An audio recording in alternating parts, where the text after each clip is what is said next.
ভোটের আগের দিন ডাকসুর প্রার্থীদের ফেসবুক আইডিতে সাইবার হামলার হিড়িক। নির্বাচন সুষ্ঠু করতে প্রস্তুত প্রশাসন। সকালে কেন্দ্রে যাবে ব্যালট। রাজনৈতিকভাবে মোকাবেলা করতে না পেরে সাইবার বুলিং করে মোকাবেলা করতে চায়। একটি লেভেল প্লেইং ফিল্ডের মাধ্যমে আমরা সকলে নির্বাচনে সমানভাবে প্রতিদ্বন্দ্বিতা করতে পারি। রাজনৈতিক দলগুলোর দ্বিধা বিভক্ত বক্তব্যে অরাজক পরিস্থিতি সৃষ্টি হতে পারে, সতর্কবার্তা তারেক রহমানের। দ্রুত নির্বাচনী সমাধান। সেনাবাহিনীর বিরুদ্ধে স্বার্থান্বেষী মহলের প্রোপাগান্ডার অভিযোগ। মব ভায়োলেন্সের বিরুদ্ধে কঠোর হুঁশিয়ারি সেনা সদরের। মব বা কোনো কিছু দিয়ে আমাদের মুক্তিযোদ্ধা বা মুক্তিযুদ্ধকে ছোট করার কোনো সুযোগ নেই। চাপ দিয়ে 4 বার বদলানো হয়েছিল আবু সাইদের ময়নাতদন্ত রিপোর্ট। চানখারপুলে গুলির নির্দেশদাতাদের নাম জানালেন এসআই আশরাফুল। কয়েকজন পুলিশ গুলি করা থেকে বিরত থেকেছেন। তখন তার ঊর্ধ্বতন কর্মকর্তা তাদেরকে গালাগালি করেছেন অকথ্য ভাষায়, তাদেরকে হুমকি দিয়েছেন চাকরি থেকে বের করে দেওয়ার। এবার শারদীয় দুর্গোৎসবে পূজা মণ্ডপ স্থাপন হবে 33,000, জানালেন স্বরাষ্ট্র উপদেষ্টা। সন্ধ্যা 7টার মধ্যে বিসর্জনের আহ্বান।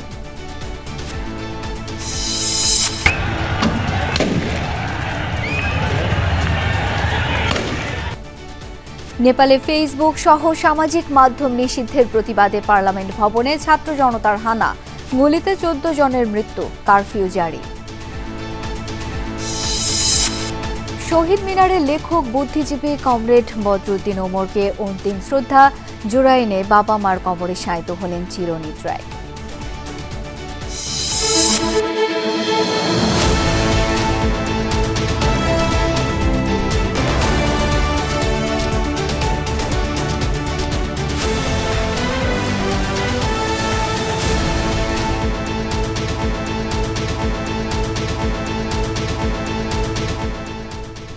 আমন্ত্রণ সন্ধ্যার বাংলাদেশে, সাথে আছি আমি শাওন দত্ত।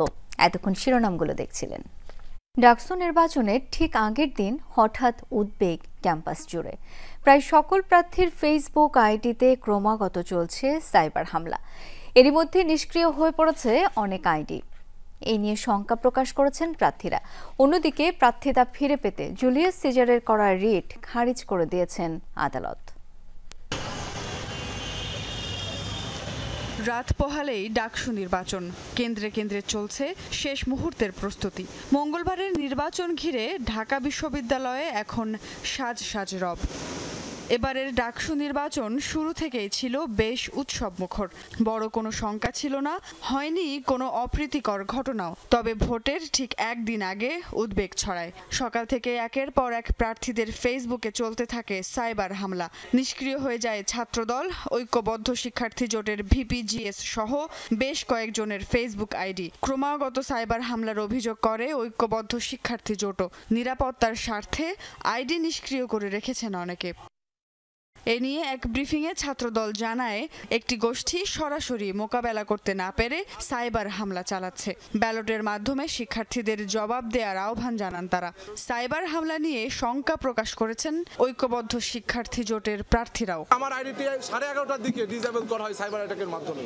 বারংবার চেষ্টা করছি কিন্তু পুনরুদ্ধার সম্ভব হচ্ছে না। একবার পুনরুদ্ধার হয় আবার লক হয়ে যায়।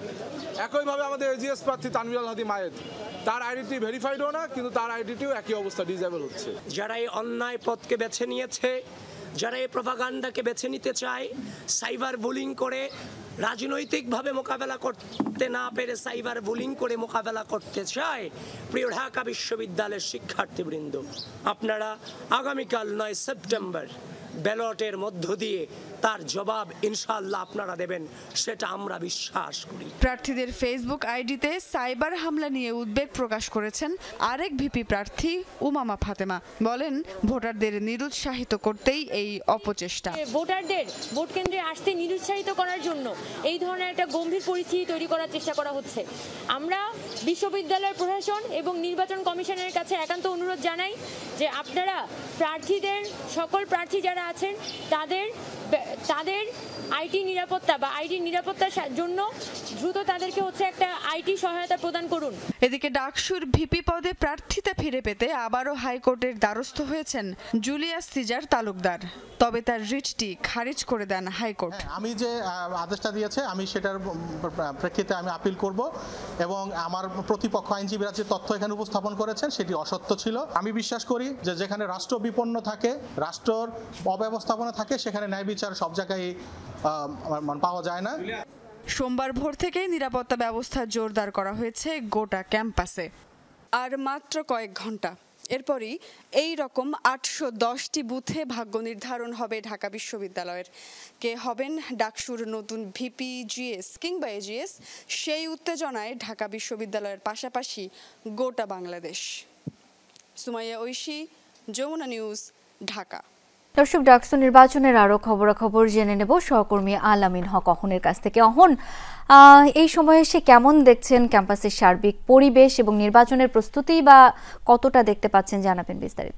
বেশ ভালো প্রস্তুতি বলা যায়, কারণ পুরো ক্যাম্পাস আইন শৃঙ্খলা বাহিনীর সদস্যদের উপস্থিতি ব্যাপক টের পাওয়া যাচ্ছে এবং সবখানেই তারা অবস্থান নিয়েছেন। আমি এখন একেবারে টিএসসিতে আছি, অর্থাৎ সামনে যে রাজু ভাস্কর্য তার সামনে আছি। এখানেও আমরা দেখছিলাম এর পাশেই একটা আইন শৃঙ্খলা বাহিনীর সদস্যদের জন্য একটি বুথ করা হয়েছে, সেখানেও তারা অবস্থান করছেন। একই সঙ্গে আমি যদি সেই দৃশ্যও দেখাতে চাই, অর্থাৎ যারা এখানকার আইন শৃঙ্খলা বাহিনীর সদস্য আছেন তারা অবস্থান নিয়েছেন বিভিন্ন পয়েন্টগুলোতে এবং এর আগেও তো বলা হয়েছিল যারা বহিরাগত আছেন তারা যেন ভিতরে প্রবেশ না করার চেষ্টা করেন। র্যান্ডমলি দৈব চয়নের ভিত্তিতে অনেককেই দেখা গেছে যে তাদেরকে জিজ্ঞাসাবাদও করা হচ্ছে তারা আসলে বহিরাগত নাকি শিক্ষার্থী। এবং আপনি জেনে থাকবেন প্রায় 40,000 ভোটার সবাই অপেক্ষায় আছেন। 470 জন নির্বাচন করছেন 28টি পদের জন্য। একই সঙ্গে প্রতিটি হলে 13টি পদের বিপরীতেও প্রায় 1035 জন প্রার্থী আছেন। সব মিলিয়ে প্রতিটি ভোটারকে ভোট দিতে অন্তত 41 জনকে ভোট দিতে হবে। এই যে 41 জনকে ভোট দেওয়া সেটিও একটি সময় সাপেক্ষ বিষয়ে প্রায় 7 থেকে 8 মিনিট সময় লেগে যেতে পারে এমনটি ধারণা করা হচ্ছে। যেহেতু 810টি বুথ করা হয়েছে, সেই হিসাবে যদি একজন শিক্ষার্থী 10 মিনিটেও সময় নেন সেক্ষেত্রে বিকাল 4টার মধ্যে ভোট গ্রহণ প্রক্রিয়া শেষ হয়ে যাওয়ার কথা। তারপরেই প্রতিটি কেন্দ্রেই, অর্থাৎ যে 8টি কেন্দ্র সেগুলোতেই প্রাথমিক যে গণনা সেটি হয়ে আসবে এবং তারপরেই মূল ঘোষণা সিনেট ভবন থেকে দেওয়া হবে কে বিজয়ী হলেন। এই বিষয়ে উপাচার্য বলেছেন যে যেন কেউ কোনোভাবে বিশৃঙ্খল পরিবেশ তৈরি না করে, যেই বা হারুক যেই বা জিতুক সবাই যেন সেটিকে মেনে নেন। এবং বিশ্ববিদ্যালয়ের পক্ষ থেকে বলা হয়েছে এখন পর্যন্ত এমন কিছু ঘটেনি যে দ্বন্দ্ব সংঘাত তৈরি হবে, সেই বিষয়গুলো যেন সাধারণ শিক্ষার্থীরাও এড়িয়ে যান, গুজবে যেন কেউ কান না দেন। এবং বিশেষ করে গণমাধ্যম, যারা মূল গণমাধ্যম যেগুলো সেগুলোর উপর আস্থা রাখার কথা বলেছেন কমিশন।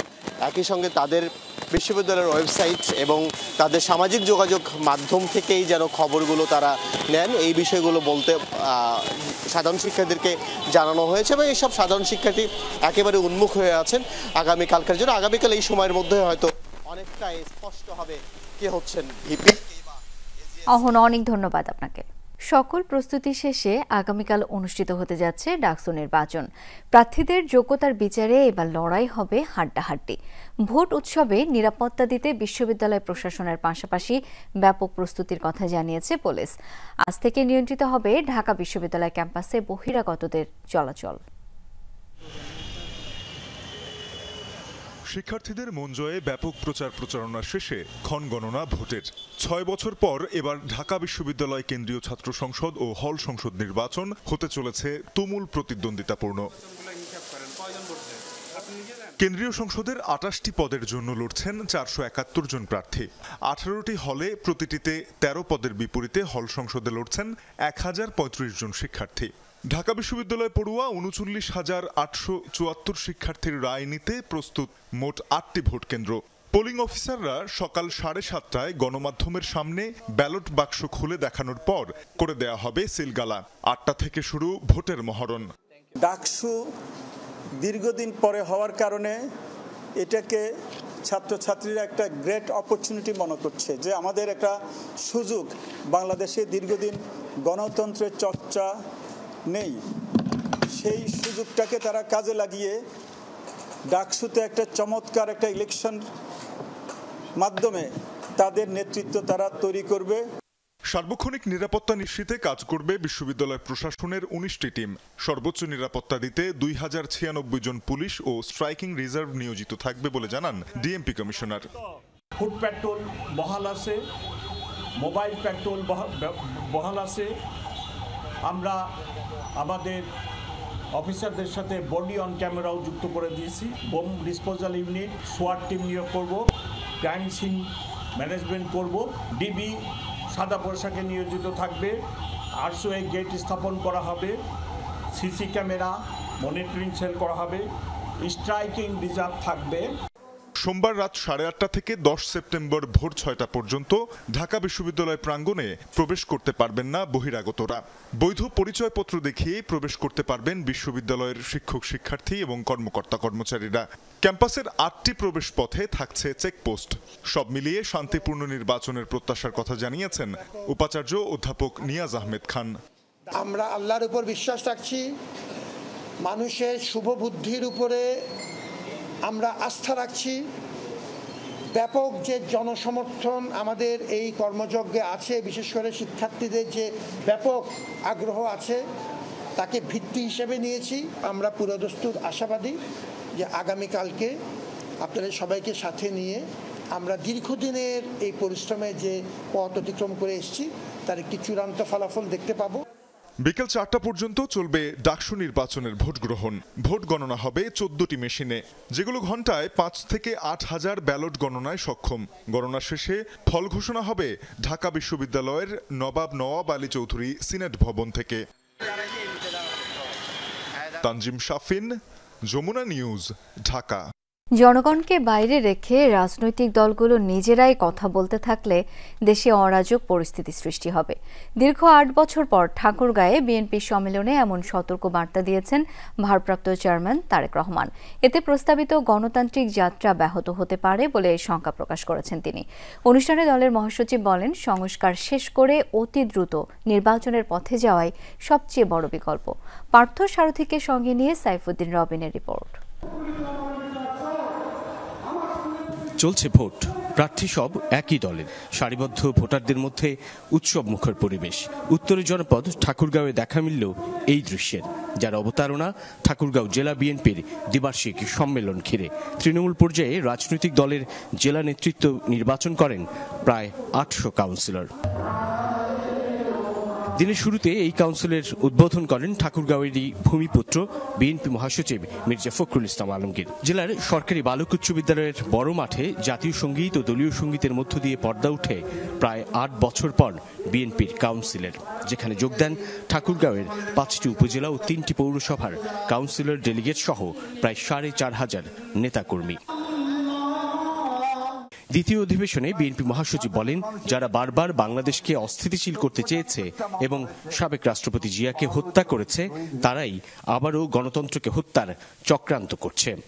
বাংলাদেশের সেই শত্রুরা যারা বারবার বাংলাদেশকে অস্থিতিশীল করতে চেয়েছে, আধুনিক বাংলাদেশের উপকার শহীদ জিয়া রহমান সাহেবকে হত্যা করেছে এবং গণতন্ত্রকে হত্যা করেছে বারবার, সেই চক্রান্তকারীরা আবার বাংলাদেশের গণতন্ত্রকে হত্যা করবার ষড়যন্ত্র করছে। বন্ধুগণ, প্রধান অতিথি বিএনপির ভারপ্রাপ্ত চেয়ারম্যান তারেক রহমান বলেন, রাজনৈতিক দলগুলোর দ্বিধা বিভক্ত বক্তব্যে দেশে অনাকাঙ্ক্ষিত অরাজক পরিস্থিতি সৃষ্টি হতে পারে।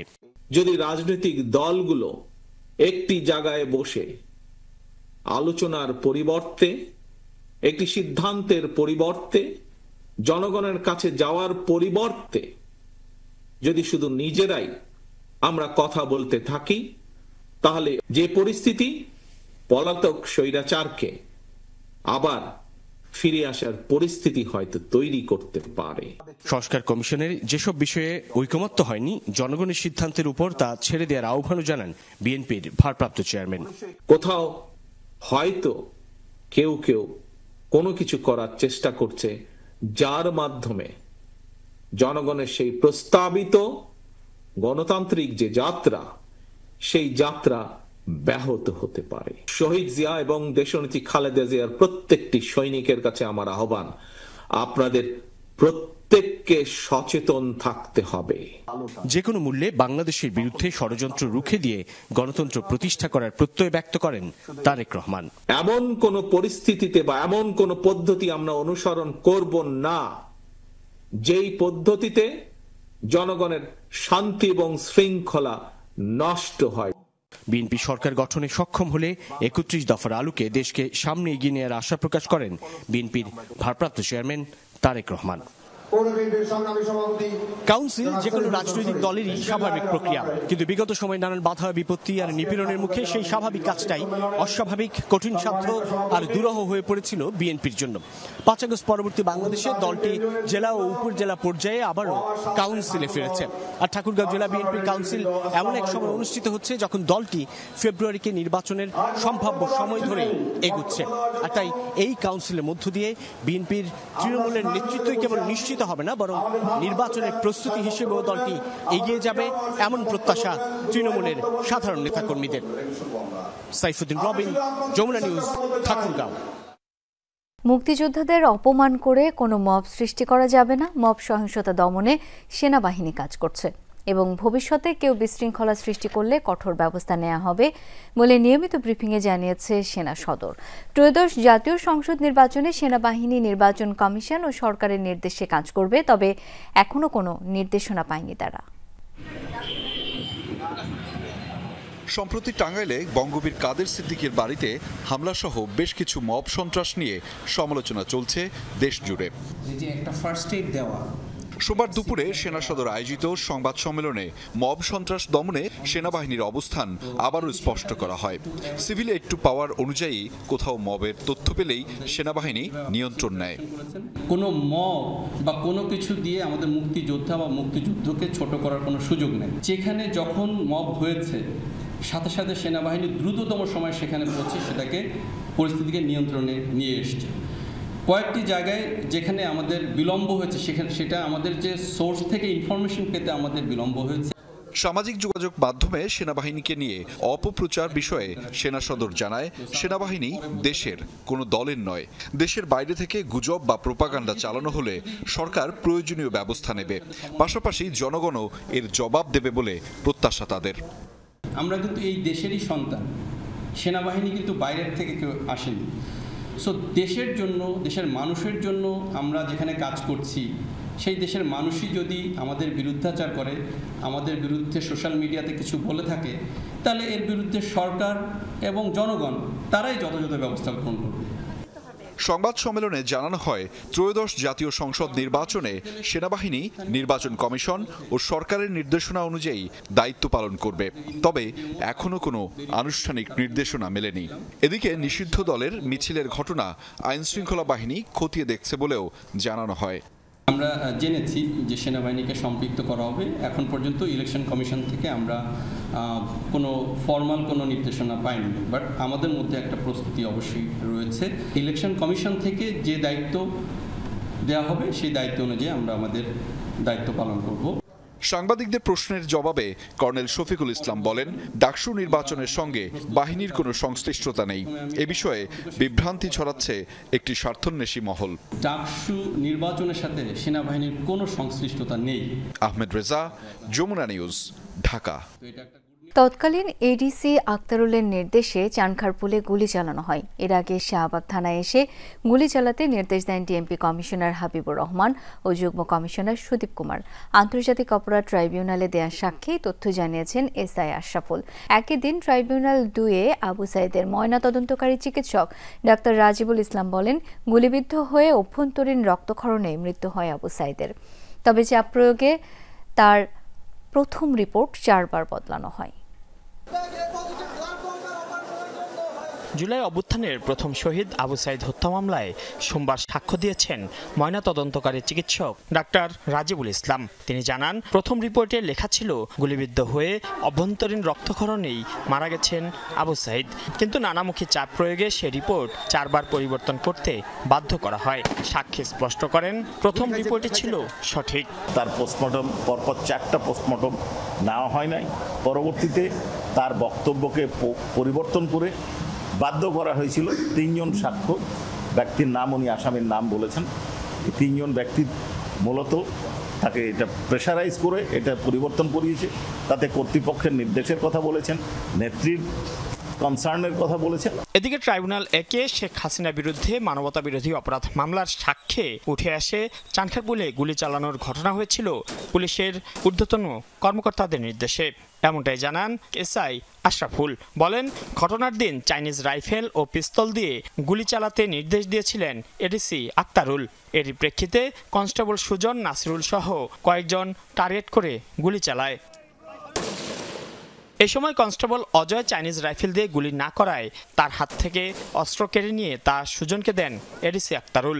পরে সুজন শুয়ে বসে টার্গেট করে গুলি চালায়।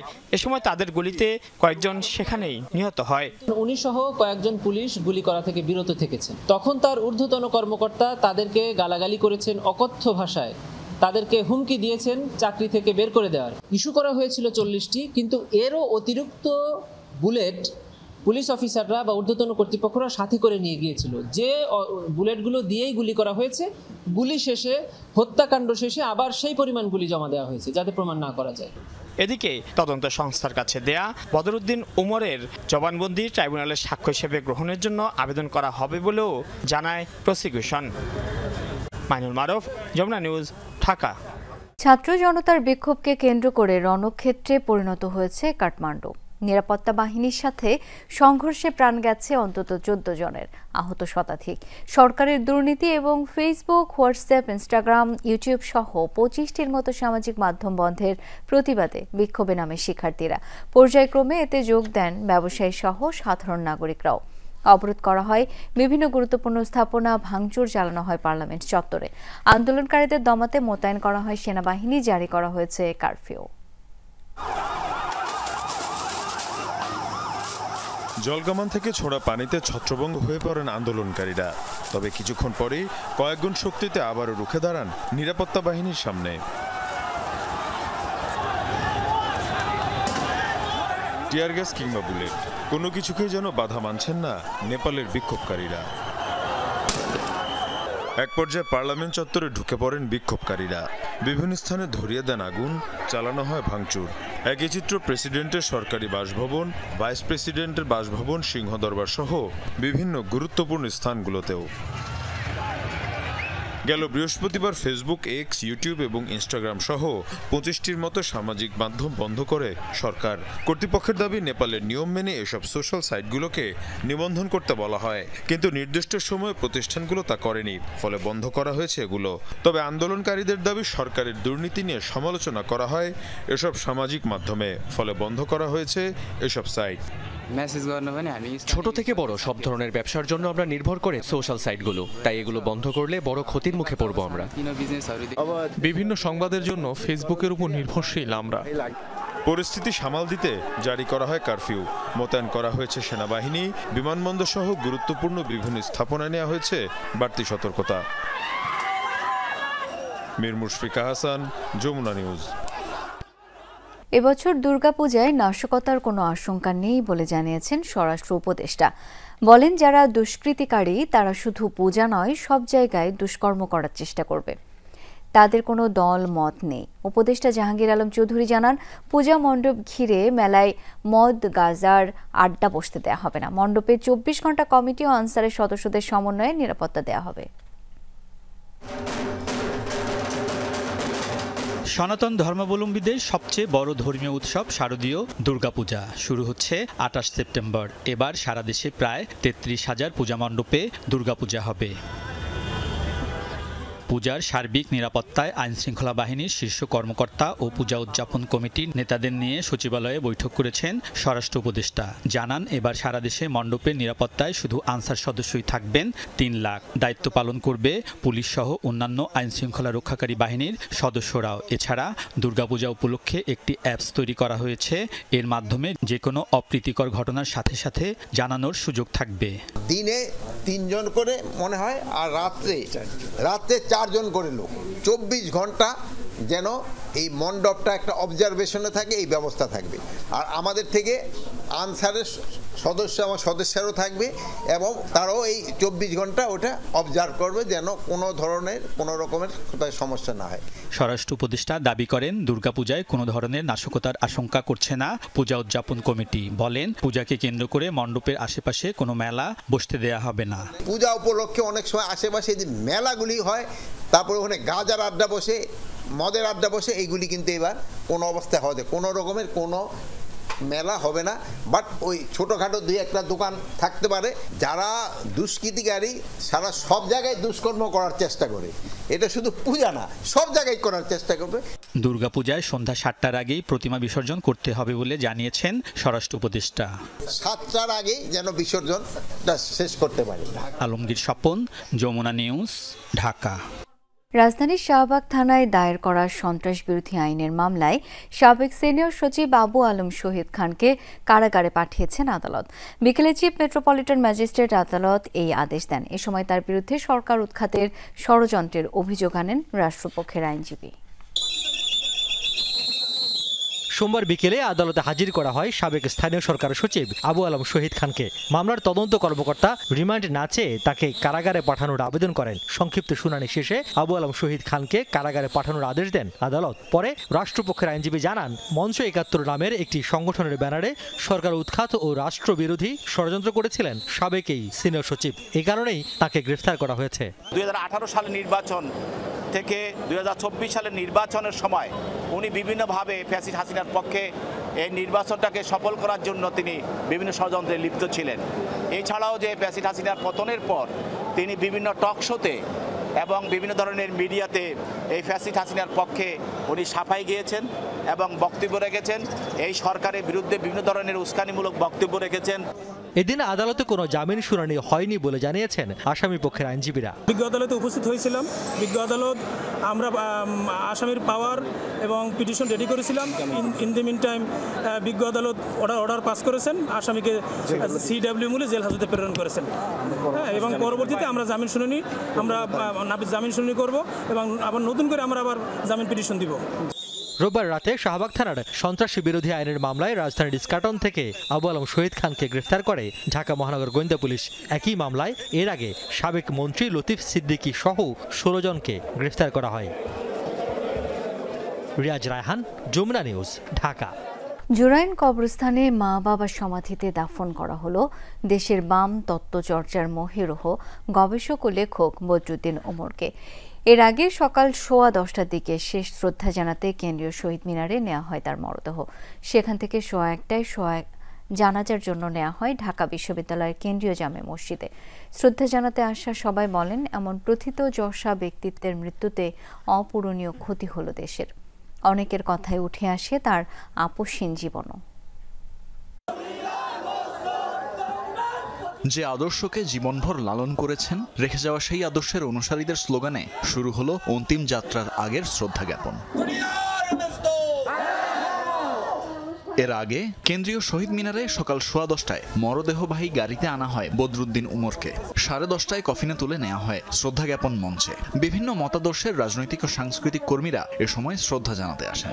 অনেক বুদ্ধিজীবীর মতন তিনি তার মেরুদণ্ডকে অন্য কোথাও বন্ধক দেননি। বদরুদ্দিন উমর এদেশের সমাজ পরিবর্তনের চিন্তা করেছেন। আমরা 5ই আগস্টে গণঅভ্যুত্থান করেছি, কিন্তু এটাকে একটা বিপ্লবের রূপ দিতে পারিনি।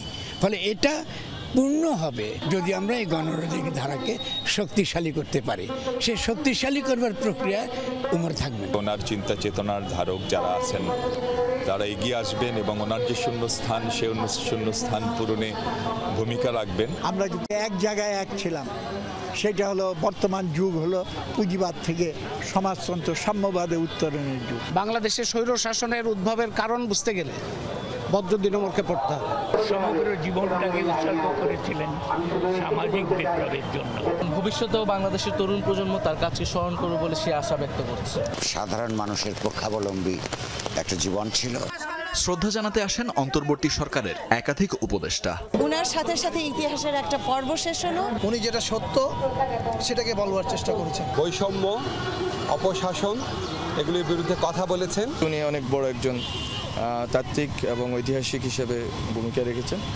পরিবারের সদস্যরা স্মৃতিচারণ করেন বদরুদ্দিন উমরের জীবন নিয়ে। অসুস্থ অবস্থাতে উনি জ্ঞান চর্চার ভিতরেই গেছেন, বাচ্চাদের খুব ভালোবাসতেন এবং প্রত্যেকটা বাচ্চাদেরকে এবারে শেষ দেখার সময় উনি বলেছিলেন যে তোমাদের সবার সাথে আমার শেষ দেখা, বাট তখন উনি সুস্থ ছিলেন। অন্তিম বিদায় যে বিষাদের সুর, তার ছোঁয়া লাগে যেন প্রকৃতিতেও। মুষলধারে বৃষ্টিতেও চলে শ্রদ্ধা নিবেদন। 1:45 মরদেহ নেওয়া হয় ঢাকা বিশ্ববিদ্যালয় কেন্দ্রীয় মসজিদে। সেখানে অনুষ্ঠিত হয় জানাজা। এরপর মরদেহ নিয়ে যাওয়া হয় জুরাইন কবরস্থানে। সেখানে বেলা 3:30টার দিকে মা বাবার কবরে দাফন করা হয় বদরুদ্দিন উমরকে। তানভীর মৌসুম, যমুনা নিউজ, ঢাকা। কুমিল্লার একটি বাসা থেকে বিশ্ববিদ্যালয় পড়ুয়া মেয়ে ও তার মায়ের মরদেহ উদ্ধার করেছে পুলিশ। পুলিশ জানায় দুজনের মরদেহে মৃদু আঘাতের চিহ্ন রয়েছে। প্রাথমিকভাবে ধারণা এটি হত্যাকাণ্ড। এর মধ্যে সিসি ক্যামেরার ফুটেজ ও কল লিস্টের সূত্র ধরে সন্দেহভাজন একজনকে হেফাজতে নিয়েছে আইন শৃঙ্খলা বাহিনী। আমার এমন ভাবে ঘুম পাড়া দিয়ে রাখছে, মনে হয় যে একটা মানুষ, জীবন্ত মানুষ ঘুমায় আছে।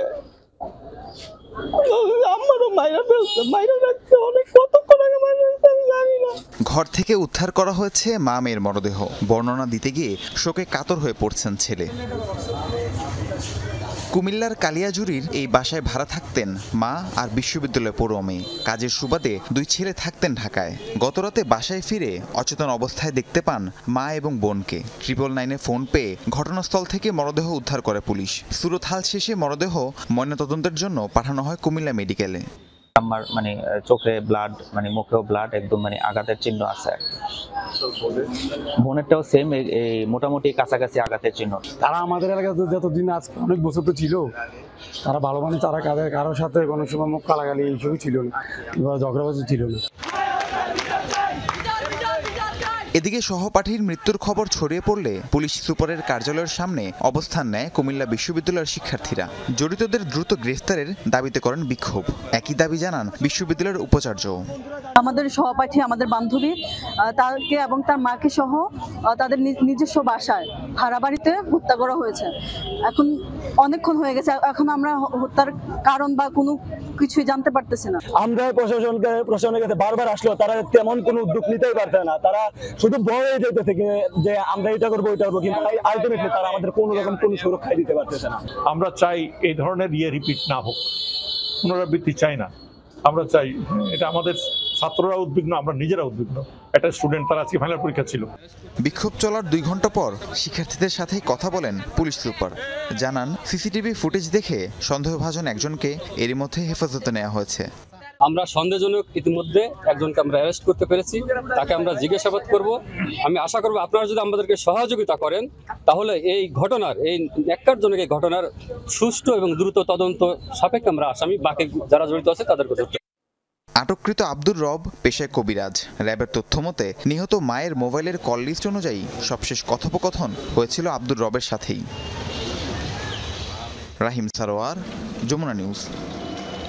জলবায়ু পরিবর্তনজনিত ক্ষতি মোকাবেলায় উন্নত ও দায়ী দেশগুলো পর্যাপ্ত অর্থায়ন করছে না, এমনকি প্রতিশ্রুত অর্থের ছাড়ও দেওয়া হচ্ছে না। পিকেএসএ আয়োজিত এক অনুষ্ঠানে এমন তথ্য জানান নীতি নির্ধারকরা। জলবায়ু পরিবর্তন মোকাবেলায় বাংলাদেশের $29 বিলিয়ন বেশি তহবিল প্রয়োজন বলে জানান বক্তারা। জলবায়ু পরিবর্তনজনিত ক্ষতির দিক থেকে বাংলাদেশ নবম, জনসংখ্যার হিসেবে দ্বিতীয়। অথচ বাংলাদেশ বৈশ্বিক জলবায়ু পরিবর্তনের জন্য কোনোভাবেই দায়ী নয়। Navigating climate finance media training এর উদ্বোধনী অনুষ্ঠানে বক্তারা বলেন, জলবায়ু পরিবর্তন শুধু অর্থনৈতিক ক্ষতি ডেকে আনছে না, সামাজিক খাতেও নেতিবাচক প্রভাব ফেলছে। জলবায়ু পরিবর্তনজনিত কারণে ক্ষয়ক্ষতির প্রকৃত তথ্যপাত্য বৈশ্বিক অঙ্গনে যথাযথভাবে উঠে আসছে না বলে মনে করেন প্রধান উপদেষ্টার প্রেস সচিব শফিকুল আলম। ক্লাইমেট চেঞ্জ আপনার রিজিওনাল ইনস্টেবিলিটি তৈরি করে। আমাদের আশেপাশে যে এই ধরনের সোশ্যাল টেনশন বা এগুলোর সাথে ক্লাইমেট চেঞ্জ জড়িত। এই জিনিসগুলো আমরা যদি অ্যাড্রেস না করি, তাহলে যেটা হবে যে অনেকটা ইস্যুগুলো ভবদহের মতো চাপা পড়বে। জলবায়ু পরিবর্তনজনিত ক্ষতির জন্য দায়ী দেশগুলো পরিস্থিতি মোকাবেলায় পর্যাপ্ত অর্থায়ন করছে না। উন্নত দেশগুলোও এই ইস্যুতে অনেকটাই উদাসীন বলে অভিমত অর্থ উপদেষ্টা ডক্টর সালেউদ্দিন আহমেদের। $20 বিলিয়ন আমাদের 1-1.5 বিলিয়ন IMF থেকে আনতে আমাদের যান বেরিয়ে যায়, 1 মাস 2 মাস কথাবার্তা বলতে হয়, মানে আমরা এবার $5 বিলিয়ন নেগোসিয়েশন করে, আর অতএব সহজে তো অর্থ আসবে না। অর্থ না আসলেও আমাদের নিজেদের সামর্থ্য নিজেদের মতো করে আমরা আশা করব। জলবায়ু পরিবর্তনের জন্য বাংলাদেশ যে ধরনের ক্ষতির শিকার হচ্ছে তা তুলে ধরতে গণমাধ্যমের প্রতি আহ্বান জানান PKSF-এর চেয়ারম্যান। পৃথিবীর সবচেয়ে বেশি ক্ষমতাধর একটা রাষ্ট্রের প্রেসিডেন্ট, উনি বিশ্বাস করেন না, ওনার পার্টির অনেকেই যারা পৃথিবী চালান ওনারাও বিশ্বাস করেন না যে ক্লাইমেটের এরকম একটা ইম্প্যাক্ট হতে পারে। এটা চলছে সারা বিশ্বে, আমরা জানি। এবং ওনারা যদি দেখেন যে কী হচ্ছে সচক্ষে, তাহলে বুঝবেন যে ক্লাইমেট চেঞ্জের ব্যাপারটা হচ্ছে। জলবায়ু পরিবর্তন মোকাবেলায় বৈশ্বিক তহবিলের পাশাপাশি নিজেদের সামর্থ্যও জোরালো করার পরামর্শ দেন বক্তারা। মাসুদুজ্জামান রবিন, যমুনা নিউজ, ঢাকা। সরকারের যে অবকাঠামো আছে তাতে সকল সাংবাদিকদের আর্থিক ও সামাজিক নিরাপত্তা নিশ্চিত করা সম্ভব নয়। এর জন্য সরকারি ও বেসরকারি সমন্বয় দরকার বলে মন্তব্য করেছেন তথ্য উপদেষ্টা মাহফুজ আলম। বিকালে রাজধানীর DRU মিলনায়তনে গ্রুপ বীমা চুক্তি স্বাক্ষর অনুষ্ঠানে প্রধান অতিথির বক্তব্যে এই মন্তব্য করেন তিনি। ঢাকা রিপোর্টার্স ইউনিটির সদস্যদের জন্য ন্যাশনাল লাইফ ইন্স্যুরেন্সের PLCর সঙ্গে DRU-এর চুক্তি স্বাক্ষরিত হয়। মাহফুজ আলম বলেন, সরকার সাংবাদিক কল্যাণ ট্রাস্টের মাধ্যমে কিছু সহযোগিতা করে চলেছে। বিভিন্ন মন্ত্রণালয়ের সাথে যুক্ত থাকায় সাংবাদিক সুরক্ষা আইন বাস্তবায়ন দুরূহ উল্লেখ করে মাহফুজ আলম বলেন, আরও সময় পেলে এই আইন বাস্তবায়নের চেষ্টা করবেন।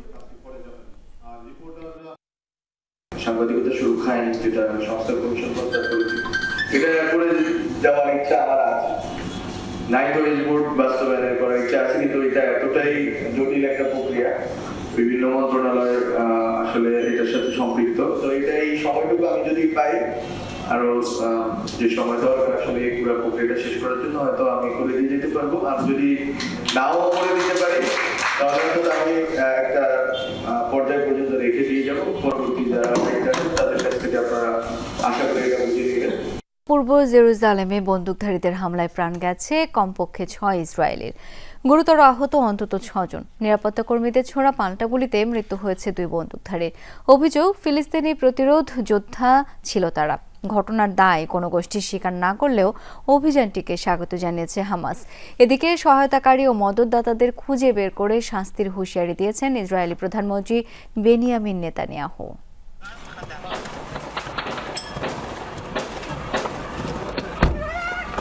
সোমবার স্থানীয় সময় সকালে জেরুজালেমের একটি বাস স্টপেজে সাবমেশিন গান দিয়ে হামলা চালায় 2 বন্দুকধারী। প্রাণ বাঁচাতে এদিক সেদিক ছুটতে থাকেন ইসরায়েলিরা।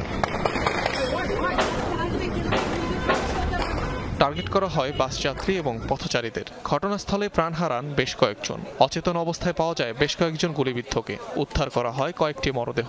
তাদের মধ্যে অন্তত 3 জন ইহুদিদের ধর্মগুরু। পুলিশ জানিয়েছে অস্ত্রধারী 2 ব্যক্তি পশ্চিম তীরের বাসিন্দা। নিরাপত্তা কর্মীদের ছোড়া গুলিতে তাদের দুজনেরই মৃত্যু হয়েছে। কিছুই বুঝে উঠতে পারছি না, সত্যি খুব গুরুতর ঘটনা। ঈশ্বরকে ধন্যবাদ, আমি বেঁচে গিয়েছি। অনেক মানুষ রক্তাক্ত অবস্থায় মাটিতে পড়েছিল। আতঙ্কিত মানুষ সবদিকে ছুটোছুটি করছিল। এটা সহ্য করা যাচ্ছিল না। ঘটনাস্থল পরিদর্শন করেছেন ইসরায়েলি প্রধানমন্ত্রী বেনিয়ামিন নেতানিয়াহু। হামলায় জড়িতদের বিরুদ্ধে কঠোর হুঁশিয়ারি তার। সেই সব গ্রামগুলিকে ঘিরে ফেলা হয়েছে যেখান থেকে সন্ত্রাসীরা এসেছিল। যারা সহায়তা করেছে এবং যারা তাদের পাঠিয়েছিল সকলকেই খুঁজে বের করব, আরও কঠোর ব্যবস্থা নেব। এর আগে হামলার পরপরই জরুরি নিরাপত্তা বৈঠক করেন বেনিয়ামিন নেতানিয়াহু। অনিক রহমান, যমুনা নিউজ। এই ছিল আজকে সন্ধ্যার বাংলাদেশের আয়োজনে। ধন্যবাদ এতক্ষণ সাথে থাকার জন্য।